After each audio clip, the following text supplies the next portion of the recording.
जगेन भेलेरियान सारनि सारादु सान बेवहाय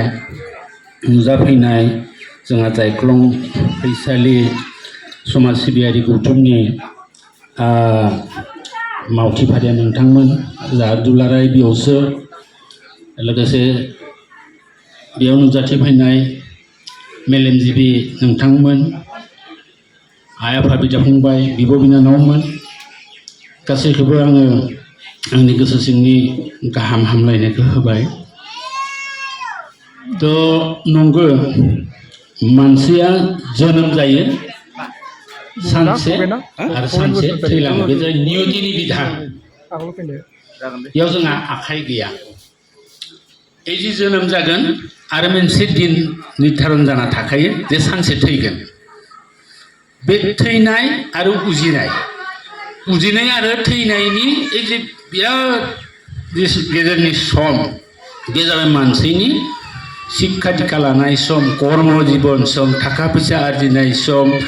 जेनेरेशन सृष्टि खालामनाय सम बे गासै जितु प्रक्रिया बे सुबुंखौ सिबिलांनाय सुबुं हारिखौ दालांनाय जोनोम होलांनाय बे मोनसे प्रक्रियानि गेजेरजों सानसे मानसिया थैलाङो। थ' दिनै बिथाङा जोनोम जानायनि उनाव शिक्षा दीक्षा लाबाय एसे आगोलावनो बुंदों बे गामिनि मानसिफोरा हयथ' मिथिया जे जगेन भेलेरियान सारा बेसेबां फरायदोंमोन। बिथांनि फरायनाया BA अनार्समोन आरो बे समाव अनार्स पास खालामनाया इमान सहज नङामोन। आरो बिथाङा गोरोंमोन खोब मेरिटरियासमोन आरो शिलंआव सेन्ट एन्थनिस कलेजाव फरायदोंमोन बिथाङा। आरो बे समाव माने पुर्न सांमा बिथां माने लकसभानि स्पिकार बेयो बिनि क्लासमेटमोन। गतिके बिराद गोजोन मानसिजों बिथाङा सम्पर्क दंमोन माने बिथांनि क्लासमेटफोरा भारत राष्ट्रनि स्पिकार जादों लकसभानि बेनि संस्पर्शआव बिथाङा दङमोन। बिनि उनाव कर्म जीवन आरम्भ जादों बागानपारा हाई स्कुलाव बिथाङा फोरोंगिरिमोन। बे फोरोंगिरियाव माने जों छात्रमोन बे समाव खोब कृति छात्रमोन आरो बिथांनि अनार्स साबजेक्टआ मामोन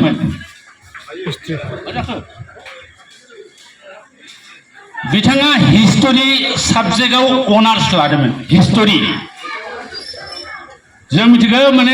हाई स्कुलाव जोंखौ फरायहोनायाव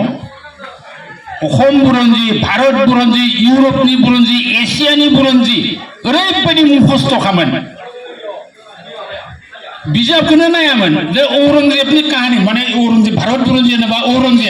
औरंगजेबनि फिसाया सोरमोन इनि फंबाया सोरमोन बुवा खाखन खालायदोंमोन इनि सान्थिया सोरमोन ओरैनो गोसो गैयै बे चेप्टारखौ नायनाय लोगो लोगोनो गथाय खिथाजोबो।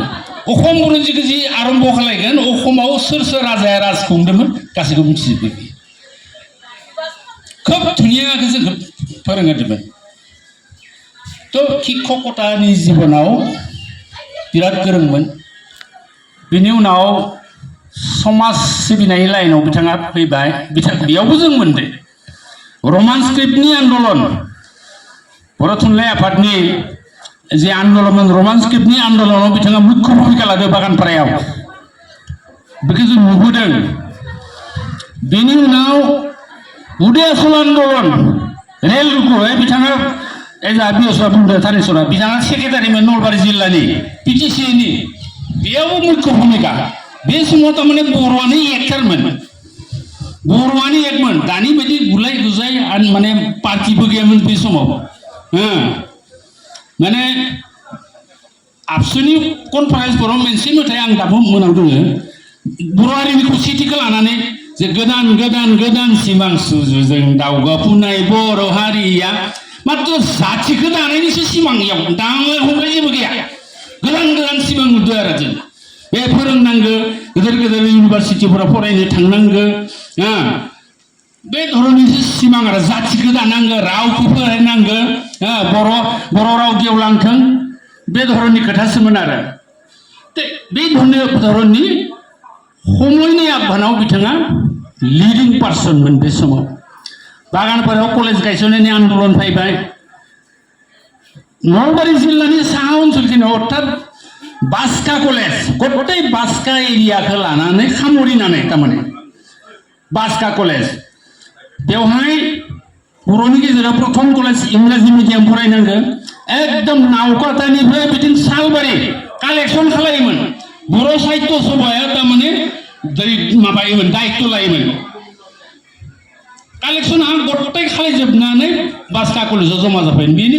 सेक्रेटारिमोन जोंहा सारा जोंबो माइ माइरं बिथुंनायाव बिथांनो साहा होदोंमोन साहायाव जों किमानबार जादो लोंदो फुरथि खालायदो कलेज दानांगौ जोंहा सिमां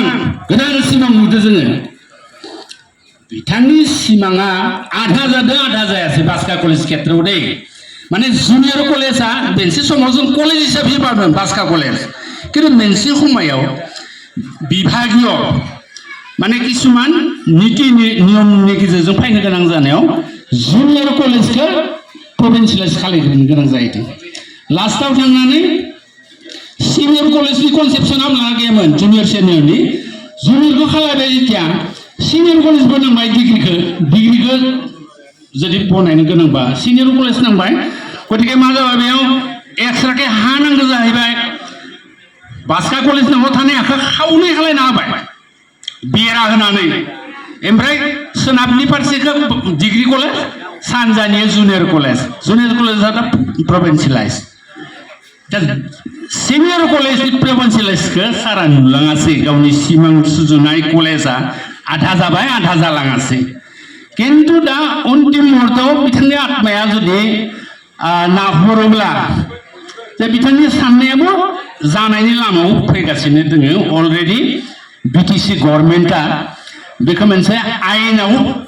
थिसनबाय माने एक दाबाय बास्का कलेजआ थालांलिया आरोबाव 6खान कलेज सिगां माने 10खान कलेज 6खान कलेज 16खान कलेज तारमाने बिटिसिआव एबार एक हिसाबै हाबबाय राज्यपालनि सहि जानो थाखाय फाइला असमनि राज्यपालनि टेबोलाव दोनहैयो बे जानायनि उनाव माने रुल्स एन्ड रेगुलेशनखौ दानायाव किसु समय नांगोन 6 माससो समय किसु नांगोन बेनि उनाव खिन्थु दरमा मोननाय जाहैसिगोन बेनि कारणे अन्तिम जिथु दायित्व आंनियाव गोलैबायदों दा रायजोफोरा हयथ' मिथियाखै डिग्री बास्का कलेजनि गभर्निं बडिनि प्रेसिडेन्ट हिसाबै आंखौ सिलेक्सन खालायदो गभर्नमेन्टआ जोंनि होननानै जोंहा आखाइ दोङो हिसाबै मावनो हागोन बे धरननि दाख्लै बिश्वजित दैमारियाव फैबाय बिथाङाबो एसुरेन्स होलांबाय आं माने स्टाफनो 2.5 लाख थाखा बिनानै होदो बे बैसागो जानो बायबाय रानना लाथो होननानै होलांदो जियेन कलेजाबो जासिगोन गतिके बिथांनि आत्माया जुदि नाहरोब्ला सानसे जे आं बनायनाय कलेजा जाबाय दे आरो आंनि प्रेसिडेन्सिबावनो बे कलेजा जाहैगोन गतिके नोंथांनि छात्रआनो नोंथांनि सिमांखौ जाफुंहोनायनि मोनसे माने खाबुखौ मोनबाय गतिके नोंथांनो आङो बे कलेजखौ बावहरनाय जाबाय नोंथांनिसिम खारन नोंथांनिसो सृष्टिमोन नोंथाङा जाफुंजोबनो हायासै आंनि छात्रआ खालायबाय स' गोबां बुंलिया फैगोन बोसोराव जुदि पसरगिया फाथियोब्ला बिथांनि मुङाव बिसम्बि दिहुननायनि खोथाखौ न'खरनि फालनिफ्रायबो एसे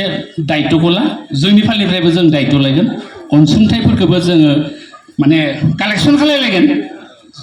जेरै हागै आरो बेखौ जोङो सानदों जायख्लं फैसालिनि फालनिफ्राय मोनसेथ' थैयो खिन्थु इनि कर्मराजिया मा मावलांदोंमोन जेनेरेसननो जुदि खिथानो हायोब्ला बिथांनि जोनोम जानाया माने साक्सेस आरो जेनेबा